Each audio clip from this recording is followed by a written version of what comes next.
16 তারিখে 16% গার্মেন্টস ছুটি হয়ে যাবে, 17 তারিখে 22%। ঠিক এইভাবে পর্যায়ক্রমে ঈদের আগেই ধাপে ধাপে গার্মেন্টসগুলি ছুটি হবে, তারা পরিসংখ্যান দিয়ে নিশ্চিত করেছেন এবং আমরা তাদের উপর আস্থা রেখেছি, তারা অঙ্গীকার করেছে। আর এর কোনো ব্যত্যয় আশা করছি ঘটবে না। ঘটলে সেখানে তাৎক্ষণিকভাবে যানজটমুক্তভাবে পরিবহনগুলি এবং যাত্রীরা যাতে গন্তব্যে পৌঁছাতে পারে, যখন যে ব্যবস্থার প্রয়োজন হবে তা নিশ্চিত করবার জন্য আমাদের সব ডিপার্টমেন্ট, সব সংস্থা প্রস্তুত আছে।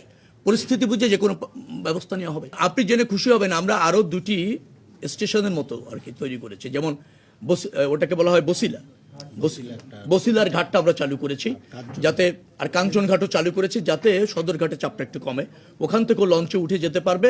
এবং মানুষকে অবগত করবার জন্য ইতিমধ্যে ওখানে বেশ কিছু পদক্ষেপ আমরা নিয়েছি যে আপনি ওখান থেকেও লঞ্চে উঠ। তাদের সংখ্যা বেশি বেড়েছে, ডিপ্লয় করা হচ্ছে জায়গায় জায়গায়, গুরুত্বপূর্ণ জায়গায়।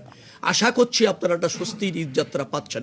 আপনাদের সংখ্যা আছে জানি, কিন্তু আস্থা রাখুন, নিশ্চয়ই আগের যে কোনো সময় হচ্ছে ভালো সার্ভিস।